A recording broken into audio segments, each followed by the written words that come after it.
Hello everyone, so our topic for today is all about principle of logic. So we have here the statement on logical connectives. So intuitively, logic is the discipline that considers the method of reasoning. So it provides the rules and techniques for determining whether an argument is valid or not. So in everyday life, we use reasoning to prove different points. So for example, to prove our parents that we passed an exam, we might show the test and the score. Okay? So, or to prove to the electric company that our bill has been paid, we might show the receipt.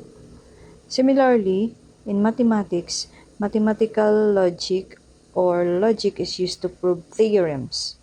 Moreover, logic is very helpful in developing analytical thinking by applying the rules and techniques of logic. So we avoid errors in mathematical reasoning brought about by the errors in the thought process.